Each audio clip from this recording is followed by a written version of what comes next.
Led by the new king, the United Kingdom has entered a period of national mourning for Her Majesty Queen Elizabeth II. Charles arrived at Buckingham Palace as he prepared to address the people for the first time as monarch and to thank his late mother for her unbroken service. To my darling Mamma, as you begin your last great journey to join my dear late Papa, I want simply to say this: thank you. Thank you for your love and devotion to our family and to the family of nations you have served so diligently all these years. As the throne has passed from mother to eldest son, those who got to know the Queen well in the past have been sharing their memories.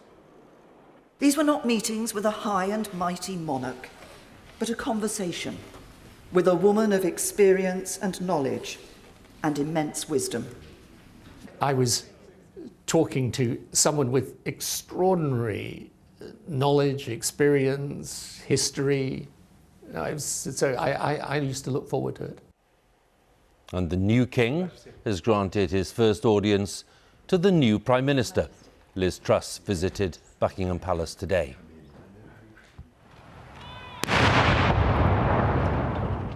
In royal parks and estates, gun salutes were fired as young and old have been acknowledging a significant milestone in history.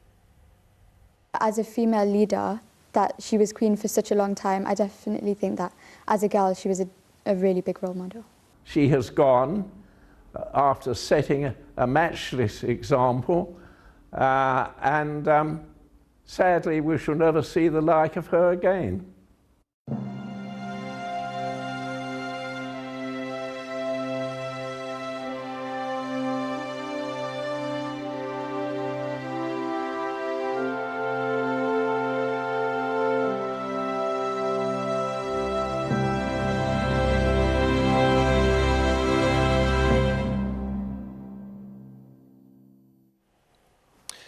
Good evening. A period of national mourning for Her Majesty Queen Elizabeth II has now started, led by her successor, King Charles III.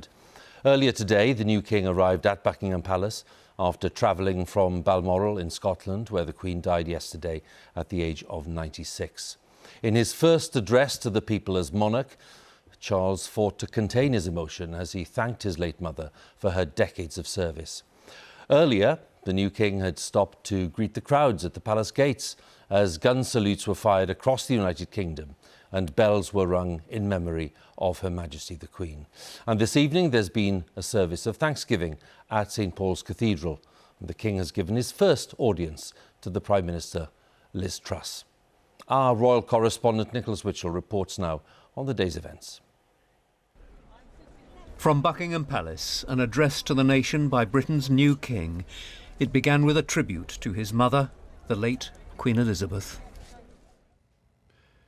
Throughout her life, Her Majesty the Queen, my beloved mother, was an inspiration, an example to me and to all my family. And we owe her the most heartfelt debt any family could owe to their mother, for her love, affection, guidance, understanding, and example. Queen Elizabeth was a life well lived, a promise with destiny kept, and she is mourned most deeply in her passing. That promise of lifelong service I renew to you all today. The principles of constitutional monarchy would be followed. As the Queen herself did with such unswerving devotion, I too now solemnly pledge myself, throughout the remaining time God grants me, to uphold the constitutional principles at the heart of our nation. My life will, of course, change as I take up my new responsibilities. It will no longer be possible for me to give so much of my time and energies to the charities and issues for which I care so deeply. He would rely on the support of his wife as Queen Consort. I count on the loving help of my darling wife, Camilla. In recognition of her own loyal public service since our marriage 17 years ago, she becomes my Queen Consort. I know she will bring to the demands of her new role the steadfast devotion to duty on which I have come to rely so much. His eldest son, William, has a new title. Today, I am proud to create him Prince of Wales, Tywysog Cymru, the country whose title I've been so greatly privileged to bear during so much of my life and duty. With Catherine beside him, our new Prince and Princess of Wales will, I know, continue to inspire and lead our national conversations, helping to bring the marginal to the centre ground, where vital help can be given. There was an expression of love for the Sussexes. I want also to express my love for Harry and Meghan as they continue to build their lives overseas. And finally, there was a moving message to his mother. And to my darling Mama, as you begin your last great journey to join my dear late Papa, I want simply to say this: thank you. Thank you for your love and devotion to our family and to the family of nations you have served so diligently all these years. May flights of angels sing thee to thy rest. Earlier, the king had been flown down to London from Balmoral, where yesterday afternoon he'd been at his mother's bedside. With his wife, the Queen Consort, he boarded one of the royal limousines flying the sovereign standard. They headed straight to central London and Buckingham Palace. A large crowd had gathered outside the palace. The king left his car and went along the line, shaking hands. Some of those who were there had come with flowers. All had come to express their sympathy and their support. God save our gracious King, God live forever, King, God save the King. There were flowers to inspect, the first of what are surely likely to be many thousands of personal tributes left here and at the other royal residences. And then the king made his way into Buckingham Palace, for nearly 200 years the headquarters of the British monarchy, to begin work. Your Majesty, Prime Minister. There was an audience with the Prime Minister, one newcomer greeting another, a head of state 1 day into his role, meeting a head of government with 3 days' experience of hers. It's the moment I've been dreading, as I know a lot of people have. But A moment I've been dreading, said Charles. A chance now to discuss how best to reassure a nation unsettled by the loss of its longest-lived monarch.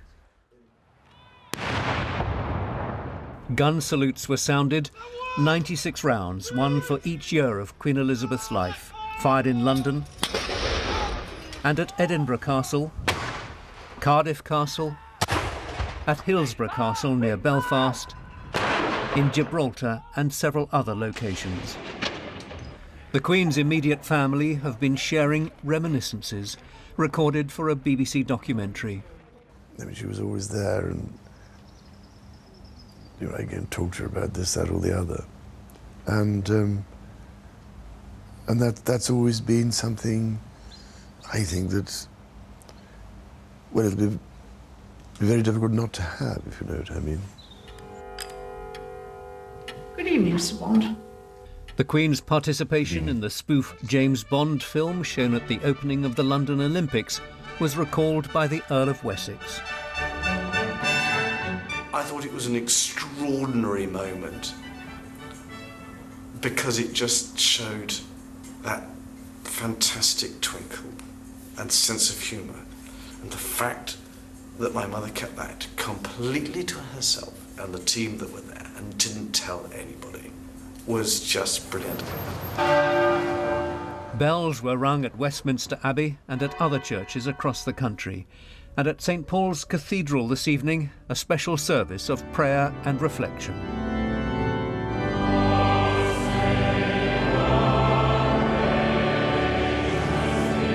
Britain looks to the future with a new king while it mourns a much-loved queen. Nicholas Witchell, BBC News.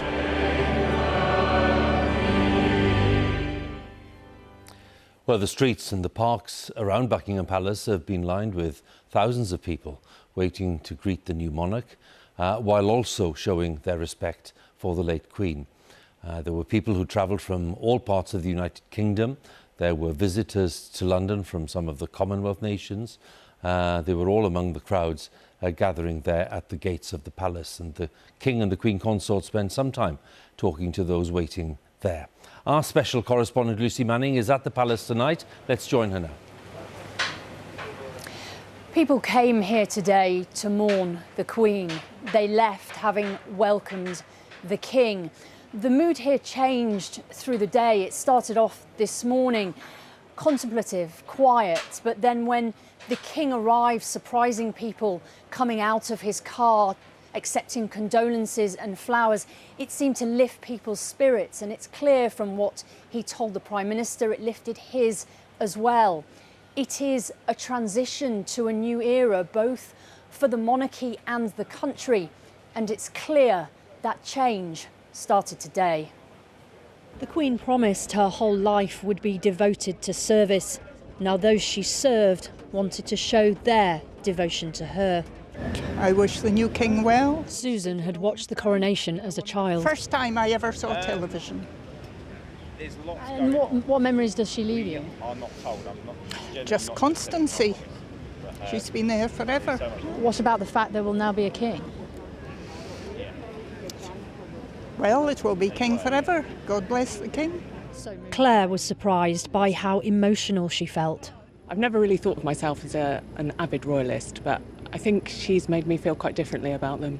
Francoise was inspired by the Queen. I love the Queen. I love all the royal family. And the Queen, because I'm from Cameroon, and because the Queen that I came to this country. This was the queue stretching as far as the eye could see to lay flowers at the gates.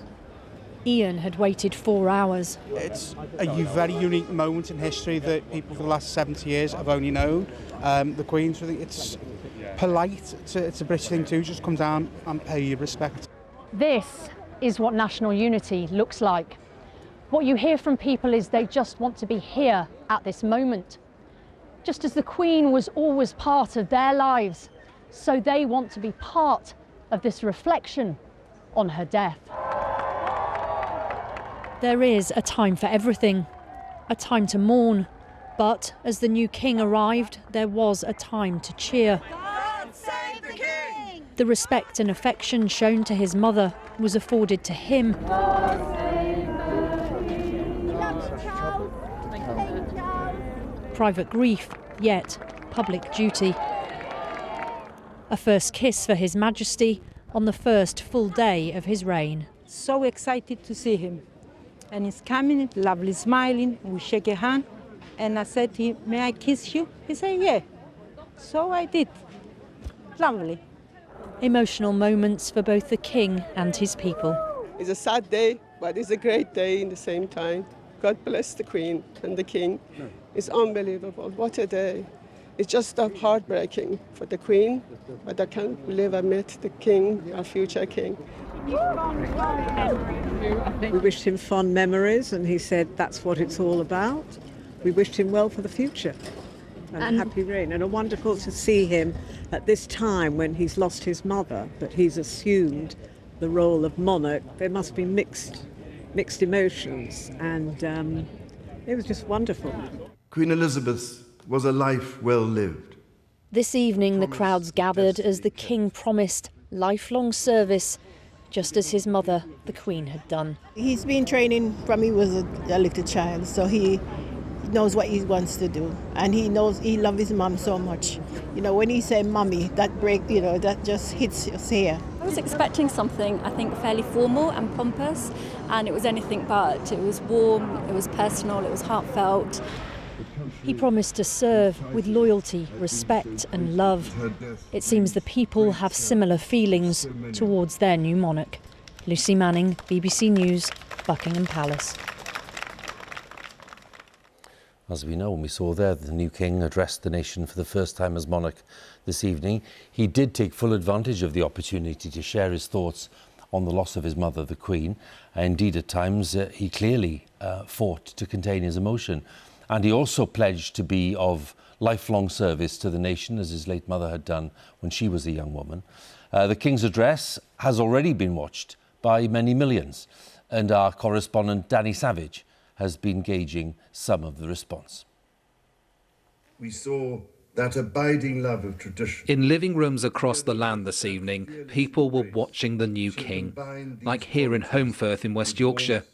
It's the sort of thing we usually do on Christmas Day afternoon, but these are extraordinary times. So what did they think? Wonderful, truly wonderful. Very poignant. Speaking not just as a leader of our nation, but as a granddad, father and husband. Beautiful, absolutely beautiful. I think he spoke from his heart as well. He looked very emotional at times. He's just lost his mum, hasn't he, like any son would be. And I honestly believe that he's going to be a super king for us. I'm so pleased he's got Camilla. She's made him happy, and that's what he needed.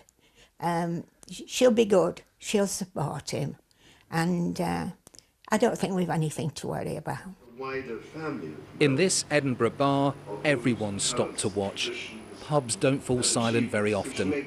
Tonight, they did. I think it was very moving and most sincere, and anyone who's lost somebody in their family, I think it would ring true to them. If you ever had a death in your family, especially your mum, what he done in front of everybody, I wouldn't wish that on anybody. It's just off the charts what he done. I know that her death brings great sadness to so many of you. In care homes, like this one in Plymouth, the generation who've known the Queen for longest were watching and listening. It was very good indeed. It made me feel sad in my heart. I mean, from what he's saying now, he's going to make a good king, but we'll just have to wait and see what happens. Back in Holmfirth, Alison is preparing to head to London for the Queen's funeral. I think we all thought she would be here forever. And I think we've all lost a granny, a mum, as well as the Queen. And I just want to be in London. To serve you with loyalty. The Bray family know there's a difficult week to get through before they can focus on a new monarch. Danny Savage, BBC News, West Yorkshire. Well, let's come back to Westminster, where members of Parliament and peers assembled this afternoon to pay their tributes to Her Majesty the Queen. The Prime Minister, Liz Truss, described her as the rock on which modern Britain was built, and the Leader of the Opposition, Sir Keir Starmer, said that the loss of the Queen had robbed the nation of its greatest comfort. Our Deputy Political Editor, Vicky Young, reports now on the tributes in Parliament. Political arguments silenced, divisions put to one side, as MPs gathered to honour their Queen and share personal memories. Liz Truss spoke of her shock just 3 days ago. She'd shaken the Queen's hand, becoming her 15th and last Prime Minister. She generously shared with me her deep experience of government, even in those last days. Everyone who met her will remember the moment. They will speak of it for the rest of their lives. Quoting the poet Philip Larkin, the Labour leader said the Queen's death was a moment of uncertainty for the nation. The loss of our Queen robs this country of its stillest point, its greatest comfort, at precisely the time we need those things most. Former Prime Ministers recalled their weekly audience with the Queen. These were not meetings with a high and mighty monarch, but a conversation with a woman of experience and knowledge and immense wisdom.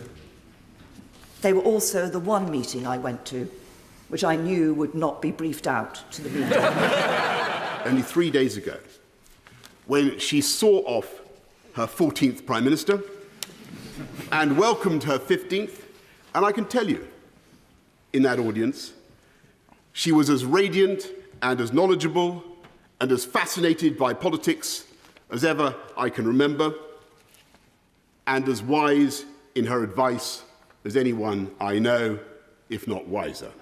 Others remembered the Queen's kindness. Harriet Harman had been sacked as a cabinet minister in 1998. My diary was empty and my phone stopped ringing.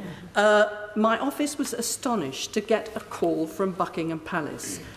No one else wanted to have anything to do with me, but the Queen wanted to see me. I was invited to take tea with the Queen for her to thank me for my service as Secretary of State.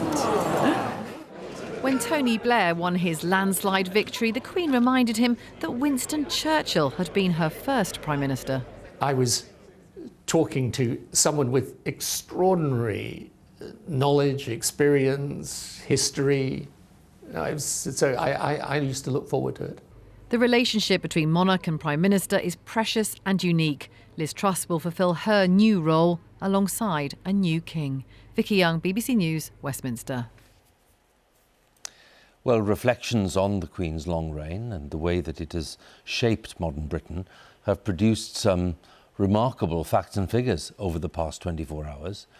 94% of the population of the world have only ever known one British monarch.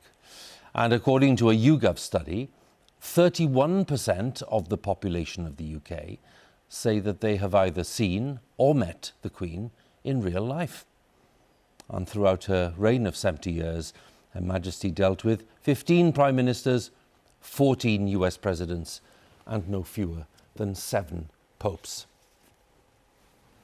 Vast experience, and indeed the Queen was part of that wartime generation that personified the values of duty and sacrifice. When she was 18, Princess Elizabeth joined the Auxiliary Territorial Service, that's the women's branch of the army, trained then as a mechanic. Our special correspondent, Fergal Keane, has been to meet 3 members of that wartime generation to ask what Her Majesty meant to them. She grew to adulthood as her country fought for its life. A fight Princess Elizabeth inspired in uniform and on the airwaves. We children at home are full of cheerfulness and courage. We are trying to do all we can to help our gallant sailors, soldiers and airmen. In the broad expanse of mid-Atlantic, units of the British Navy guard the ocean that is the most vital battle zone of the war. As Allied convoys braved German U-boats, Princess Elizabeth joined hundreds of thousands of young women in uniform, like Patricia Outram, a naval codebreaker. She did exactly what I would have expected her to do, and did volunteer, and was active and in some ways equal to the other young women in the services.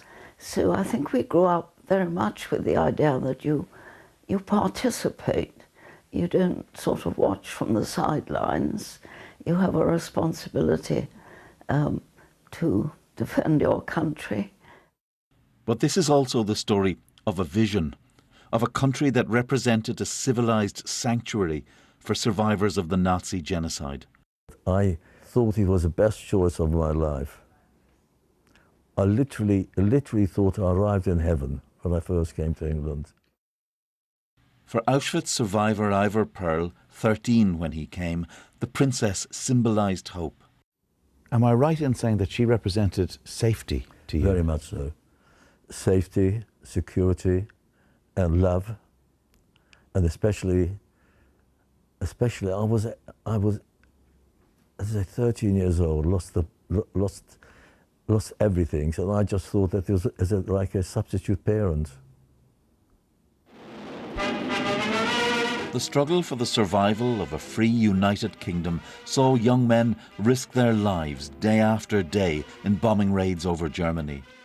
Flight Lieutenant Colin Bell knew what it was to lose his friends to the war. Now 101, he mourns the loss of a queen and that sense of united wartime purpose she embodied. The Queen was a perfect example of duty. She said right at the onset that she was going to devote her life to the service of the nation. That she saw as duty. She has gone after setting a matchless example, and sadly we shall never see the like of her again. Second Subaltern Elizabeth Windsor, whose life and that of the generation she came from was shaped by war and its fearsome burdens. Fergal Keane, BBC News. The time is 26 minutes past 10, and in the dark, if we have a look at what's going on at Windsor, there you can see a carpet of tributes, floral tributes, which have already been laid throughout the day. And of course, there will be many, many more in the days ahead leading to that state funeral, which will take place before long. And of course, at Buckingham Palace too, there are still people there gathering who've come to Buckingham Palace as the focal point for remembrance, to pay their respects to the Queen. And of course, as we've seen today, a lot of goodwill towards the Prince of Wales, and indeed a very, very positive and warm response to the address that he delivered a short while ago on television. So let's talk a little more about that with our royal correspondent, Nicholas Witchell, who is with me. It was in many ways, Nick, a remarkable contribution. Talk us through what you thought was significant. I think everybody, monarchist or not, will have found it heartfelt and moving. He clearly does feel a profound sorrow, as he said himself. It was very clear that he was struggling towards the end of the broadcast to just keep his feelings under control. But I think perhaps most significantly, there was this clear, explicit, unambiguous, solemn pledge, as he put it, to follow the principles of constitutional monarchy. He said, "My life will change as I take up my new responsibilities. It will no longer be possible to give so much of my time to issues for which I care so deeply." Couldn't be much more explicit than that. So no meddling. Perhaps a rather more proactive monarch, but no meddling. Interesting comment I thought about Prince William, who of course he has created Prince of Wales, so it means that we now have a Princess of Wales in Catherine. But in relation to Prince William, he said that he will inspire and lead the national conversation, bringing the marginal to the centre ground where vital help can be given. Now, Charles, I think, sees himself and will be an orthodox constitutional monarch, but he still wishes his heir in this slimmed-down royal family to be engaging in social issues to ensure that the monarchy of Charles III remains relevant within our society. One other noteworthy point, the very striking olive branch, I thought, that there was to Harry and Meghan, his expression of love towards them. Nick, many thanks, and maybe a little later we'll talk about the days ahead, but thanks very much for now. Nicholas Witchell there, our royal correspondent. Well, the reign of King Charles, which began yesterday, is expected to be, as Nick was saying, true to the constitutional path followed by Queen Elizabeth. Although, as we've been noting, Charles's views on some issues of public debate have been very clearly expressed in the past. He's coming to the throne at the age of 73 after serving a record period as Prince of Wales. Our special correspondent Alan Little assesses Charles's life and work so far and the challenges ahead as monarch.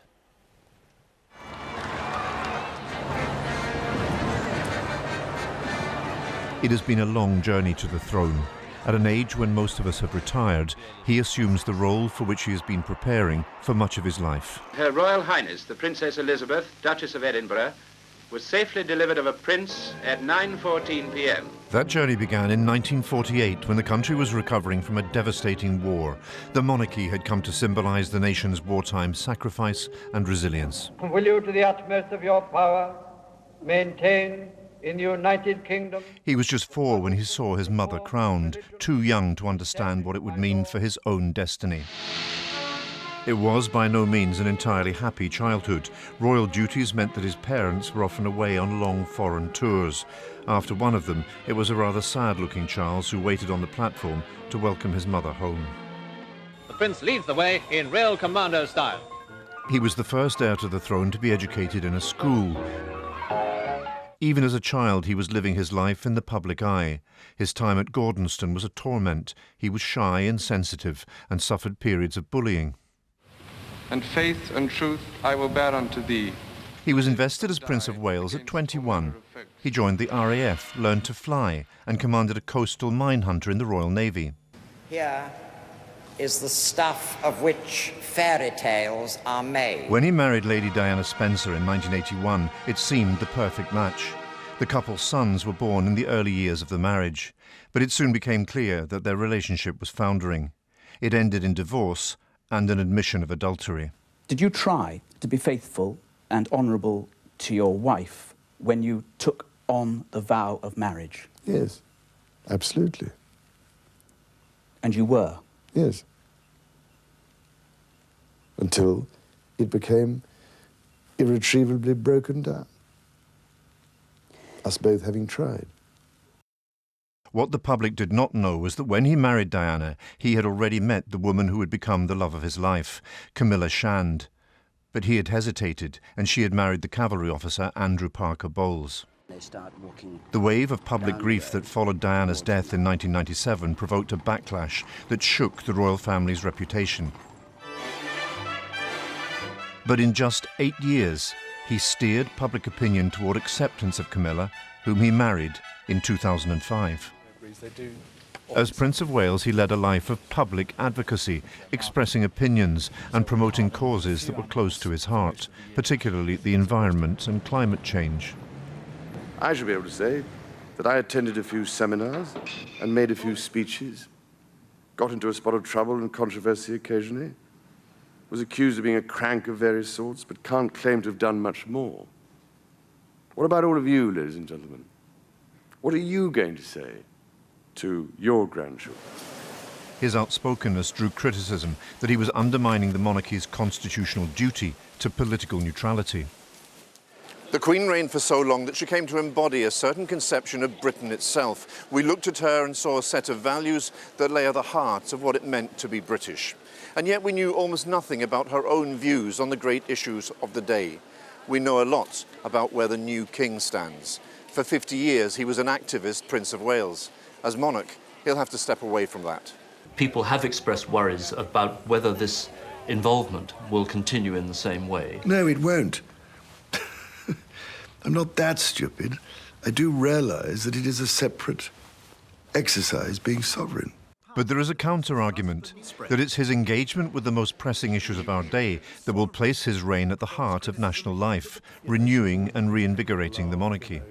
First thing he was probably best known for was the Prince's Trust, which was the future of young people, and I think he'll continue to be passionate about that. The environment, interfaith relations, our food, our farming communities, these are all national issues that matter, and I think they're very relevant. So I think the monarchy under his leadership will remain as relevant as ever.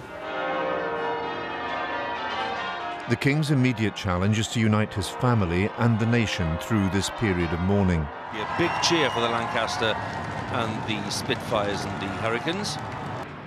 Queen Elizabeth was a force for national unity and coherence. Her son's longer-term challenge is to articulate values that will chime with contemporary sensibilities and concerns, and which will help him build on the powerful legacy of respect and public affection that his mother bequeaths him. Alan Little, BBC News.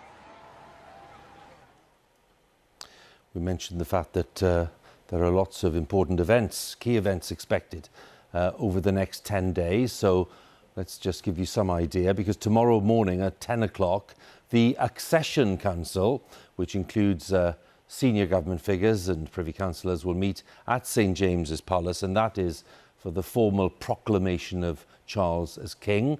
And that event is going to be broadcast for the first time in history.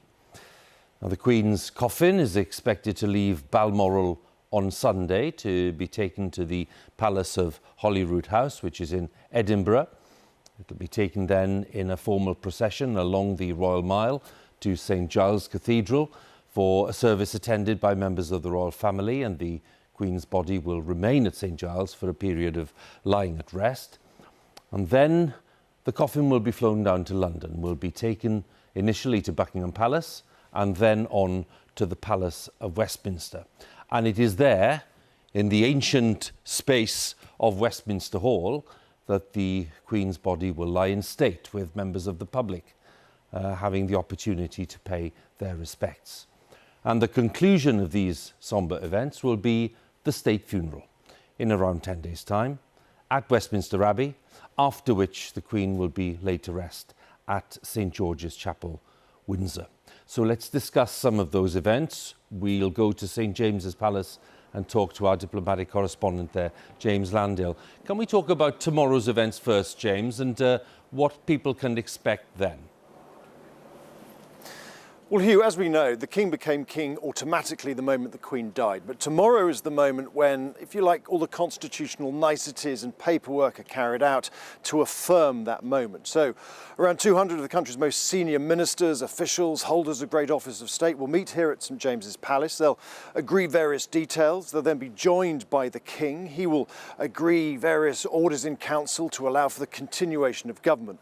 But most crucially, he'll agree a new proclamation that will be read out on that balcony there, formally confirming him by name as the new monarch. So in times past, before we had, well, social media and things like that, this was the moment when people formally heard the identity of their new sovereign.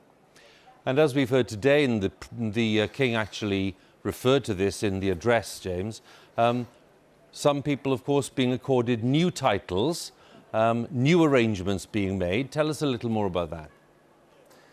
Well, this is quite common whenever there's a new monarch, a bit of a reshuffle of titles. The King's wife, Camilla, becomes Queen Consort, just like the Queen Mother.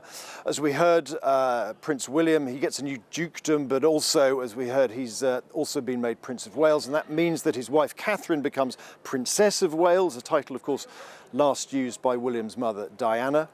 Archie, the young son of Harry and Meghan, Duke and Duchess of Sussex, he becomes a prince because he is now the son of a sovereign. Elsewhere in public life, in the courts, senior barristers are now known as King's Counsel. The members of the armed services are now subject to King's regulations. Some MPs tomorrow will swear a new oath of allegiance to the King rather than the Queen. And just down the road from here, Her Majesty's Theatre is likely, we think at some point in the future, will become His Majesty's Theatre. So lots of changes to the language of official and public life coming up. James, thank you. James Landale, our diplomatic correspondent there. As you'd imagine, there's been a steady stream of visitors to many of the royal residences today across the UK, with people keen to pay their respects, including, of course, at Balmoral, where the Queen's body is still lying at rest following the announcement of her death yesterday evening. Let's join my colleague Kirsty Wark, who's there tonight.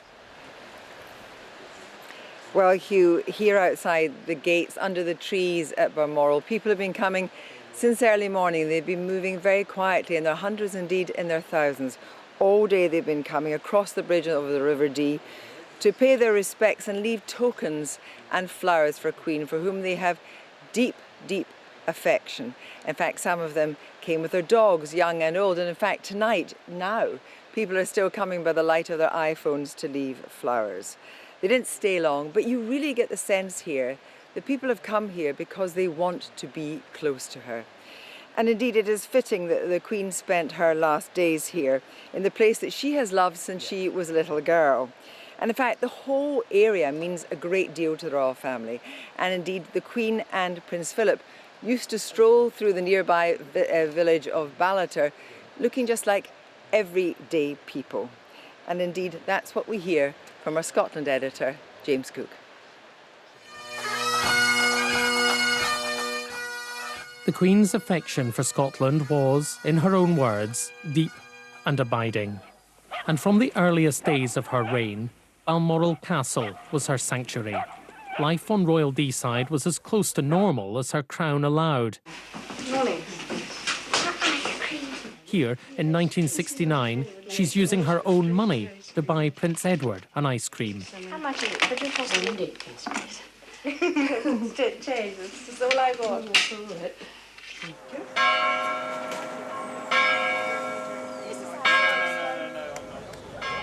Just down the Dee from Balmoral, Ballater is now in mourning. But it's bustling with well-wishers and bubbling with memories. John Sinclair was butcher to the Queen. He last spoke to her just 3 weeks ago. She was in good form. She looked a bit frail, but to be quite honest, it was hard to believe yesterday's news. What did she mean to the community here? She was probably the heart of the community. When the Queen was up here in residence in the summertime, the place was buzzing. I don't know if we'll ever see that again, you know.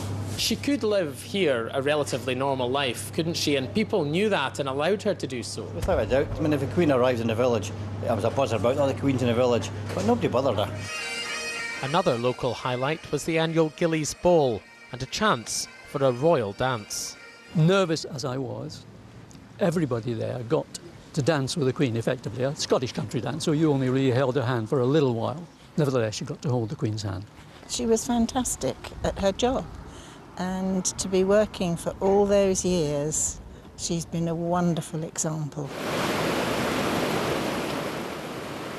This was the landscape the Queen loved, and people here are slowly coming to terms with the end of the Elizabethan age. There is something in the air here, something hard to define, a sense that Royal Deeside has changed, and the world has changed with it. From the Highland Games at Braemar to the coal mines of Fife. Queen Elizabeth II is the first reigning British monarch to go down a mine since George V in 1912. As the first monarch to visit Shetland since the Vikings. I name this ship Queen Elizabeth II. And the last to send great ships roaring into the Clyde. Elizabeth was a queen who embodied stability in an era of ceaseless change. James Cook, BBC News, on Royal Deeside. Well, remaining at Balmoral tonight, the Queen's only daughter, Anne, the Princess Royal, who is our mainstay and support.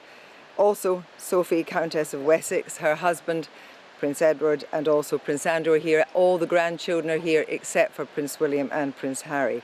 This has been a very private day for them, a day of great sadness, and for the household too, many of whom have worked for the Queen for many, many years. Balmoral represents a constancy for the royal family, sometimes a place of sadness, but somewhere where world leaders have seen the more relaxed and fun side of the Queen when they have visited.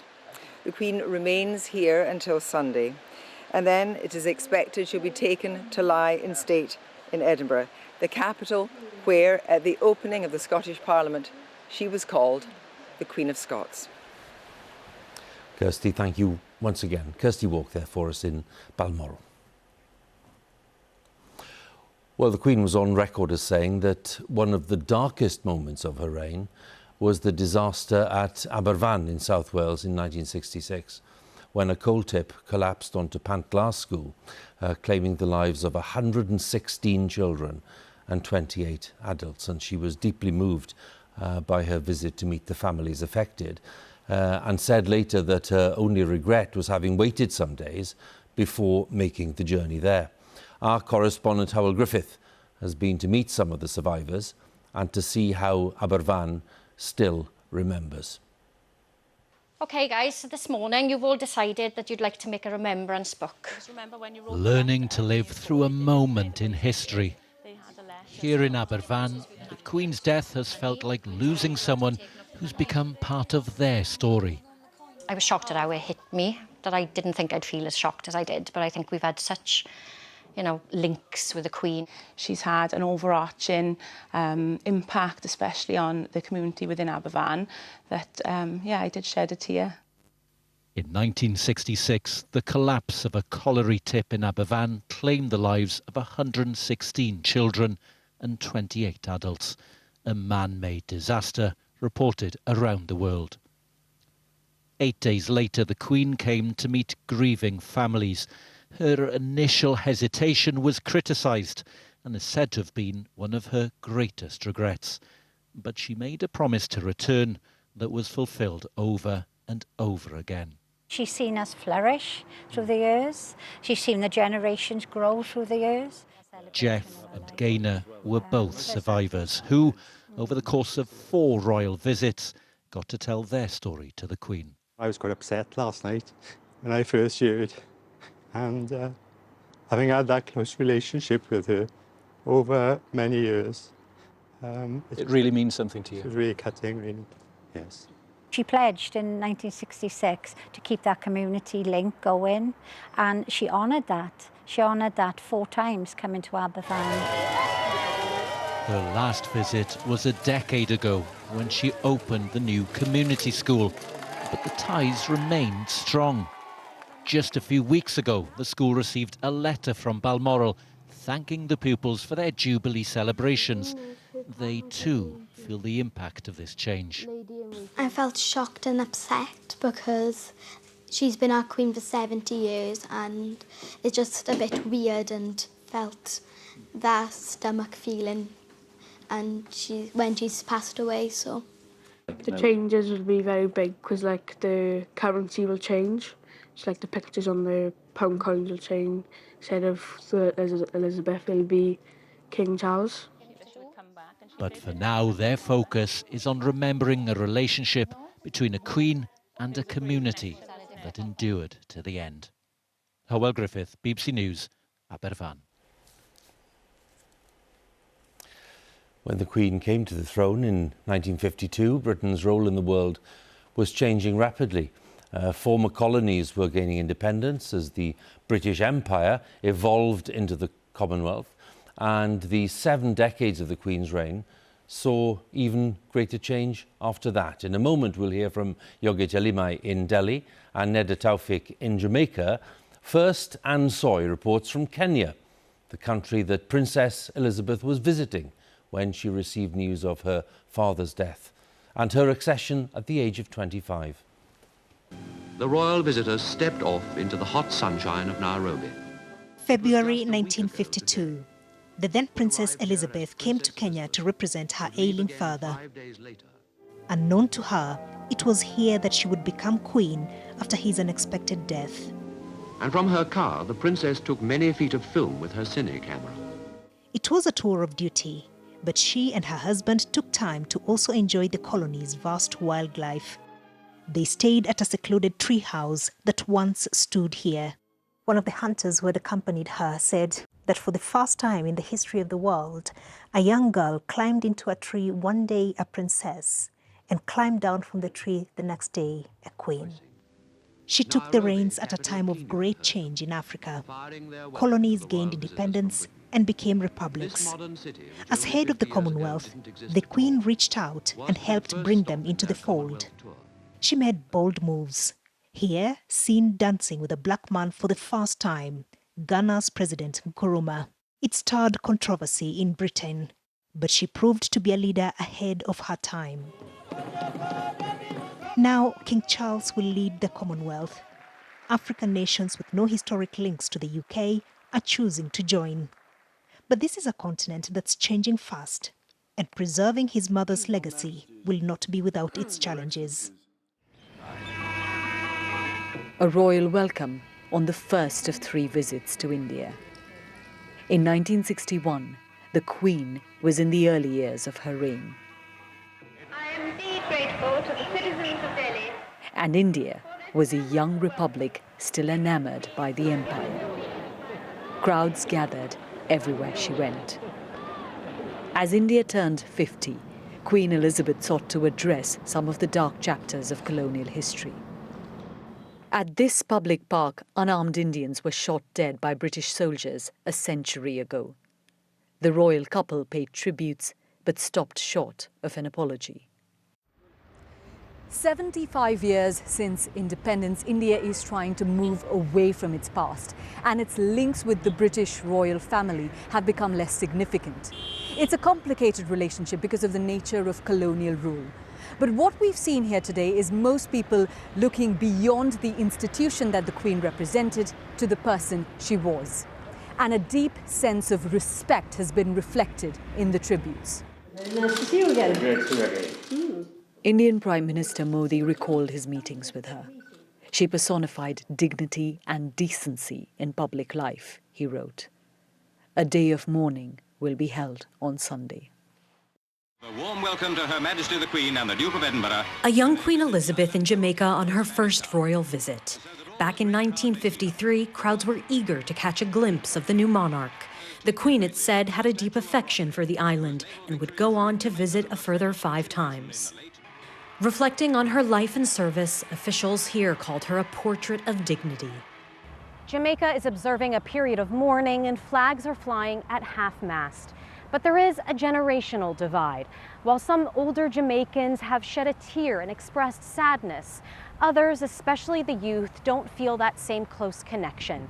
To them, the royal family hasn't properly atoned for Britain's historic role in slavery and colonization by way of a formal apology or reparations. Nostalgia for the past is not a road many are interested in traveling. The Duke and Duchess of Cambridge tried to emulate the Queen's 1953 visit, riding the very same Land Rover in March. It drew attention only to how much Jamaica had changed. The Prime Minister bluntly told the couple his country would move to become a republic, something 4 other islands in the Caribbean have already done. For now, though, the focus here is on paying respect to the Queen and the new monarch. On Saturday, the Jamaican Defence Forces will deliver a 21-gun salute to celebrate King Charles III. That was Navtej Tawfik in Jamaica, ending that series of reports from our correspondents in different parts of the Commonwealth. Well, the Queen's popularity was in no way confined to older generations. She showed an awareness of the interests and trends shared by younger people and clearly enjoyed her many visits to schools and universities. Our Midlands correspondent, Navtej Johal, has been speaking to young people in Leicester and asking for their views of the Queen. Our Queen, Queen Elizabeth II, she died yesterday afternoon. There was only one subject on much of the nation's mind today. And in Saw Valley College in Leicester, young people were discussing the monarch who has defined the country she led for 70 years and what comes next. Does anyone have any questions about this? Yes. Will the money currency change? What surprised you most in the last 24 hours? These Year 11 students all spoke of their respect for the late monarch, but had different views on the monarchy. I feel like she related to us because when she was our age, she was doing the war efforts with the people of her age. I feel like she was one of us, even though we might have seen her as a greater person. She seemed like a very kind and caring person. In the photos, she was always waving at kids, going up to kids. I still believe the monarchy is still important in our society because they can still help in many ways, like helping key organizations throughout the world. They help to represent our country. I think the whole role should be given to the Prime Minister instead because they're allowed to get involved and make decisions on behalf of the people. In terms of abiding images and memories of the Queen, who here thinks of her having tea with Paddington when they think of her? Yeah, definitely. All right. That's definitely unexpected. Nearby at Rushy Mead Academy, teenagers shared their thoughts on the Queen. Personally, for me and my family, it would be at Christmas time when we watch her broadcasted message on TV in the afternoon, and it just, it really gives you that Christmas spirit and togetherness because it's really personal. And you watch that every year? Every year on Christmas Day. As a female leader, that she was Queen for such a long time, I definitely think that as a girl, she was a really big role model. It's incredibly sad that the Queen has passed, and I feel a great respect for her and what she's done for this country as leader of the country and leader of the church. Does anybody here believe that the monarchy is not relevant anymore? I think it's relevant for a lot of the older generation, but not necessarily the younger generation, because a lot of us are out of touch with what's going on within the monarchy. So is she a fashion icon? Yeah. Among these young people, there are questions about their support for the monarchy's future. But there is unquestionably admiration for the late monarch. Navtej Johal, BBC News, Leicester. A last word then with our royal correspondent Nicholas Witchell. I went through some of the main events of the coming 9 or 10 days or so. Nick, I think, will people be taken aback by the scale of what they'll see? Huw, we're less than 30 hours now since this news broke, since we broadcast the news of the Queen's death. What had seemed unreal, really, at first, is becoming reality. We've seen the King and his address. And yes, I do wonder whether one of the most striking things over the next 7 to 10 days won't be the scale of the public response. I think we're seeing the incipient signs of that, the flowers being left at the public royal palaces. We're seeing it at Balmoral, we're seeing it here in London. People are lingering, they are wanting and needing to be with other people. I remember the lying in state of Queen Elizabeth, the Queen Mother, in Westminster Hall 20 years ago. We will be having, of course, a lying in state there probably for 5 days towards the end of next week. And I can remember being there on the first morning, and suddenly people appeared from everywhere. They were carrying blankets and waterproofs and with flasks of hot tea. Hundreds of thousands of people came out. They had to extend the hours that they were able to go into Westminster Hall. They had 2 lines instead of 1. And I suspect that we may see something similar, because I think an awful lot of people feel that they want to say thank you. They feel almost that they have a duty to say thank you, to pay their own individual tributes and say farewell. Nick, many thanks again. Nicholas Witchell, once again. Well, now the time is coming on to 11 o'clock. Broadcasting much later than usual in these exceptional circumstances. Let's catch up with the weather news and say hello to Darren. Hi, Darren. Thanks very much, Huw. Good evening. Well, we've seen more rain to end the week and a lot more thunderstorms today across England and Wales.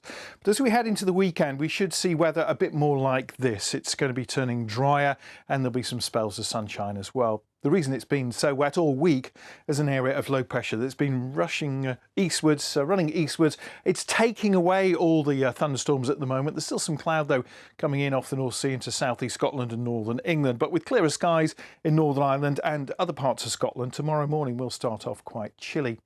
Still got that cloud, though, coming in mainly across northern parts of England. That will continue to bring a little rain from time to time.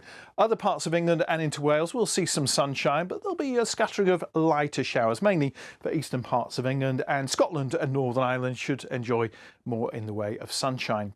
The winds will be lighter tomorrow and temperatures will again reach around 19 to 22 Celsius. As we see the back of one area of low pressure, there's a couple more just waiting in the wings here, trying to come in from the Atlantic, and they may well impact some more western parts of the UK. Bit of rain just brushing the far southwest of England, maybe heading into westernmost parts of Wales, more likely to be wet in the afternoon across Northern Ireland, and much of Scotland and many parts of England and Wales will be dry on Sunday. Some early mist and fog patches, but some spells of sunshine, and the winds will be light for many. It'll feel a bit warmer, particularly across northeastern parts of England. The rain that's in the northwest, though, that will push its way southwards on Sunday night, become much lighter as it grinds to a halt across northern England and North Wales. Following that, we're going to find a northwesterly wind bringing some sunshine and a few showers, bringing in some colder air. But ahead of the rain, Monday is going to be a warm day across southeastern parts of England. Huw. Darren, thank you once again. Darren Bett there with the latest weather for us. In a moment, we'll be joining our colleagues in the nations and regions to catch up with the news where you are. But we'll leave you with words and images telling the story of remembrance and renewal. Good night.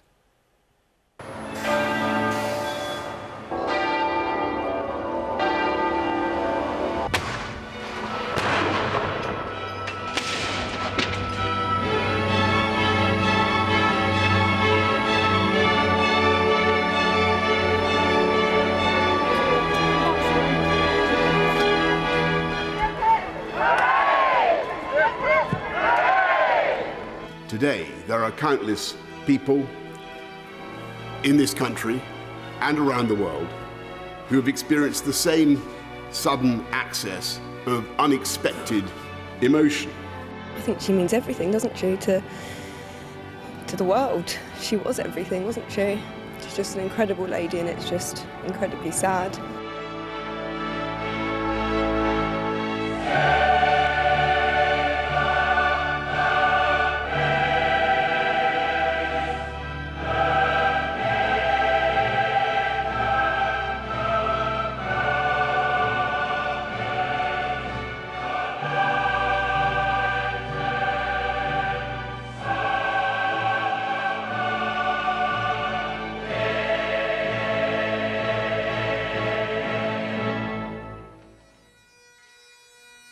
To my darling Mama, as you begin your last great journey to join my dear late Papa, I want simply to say this.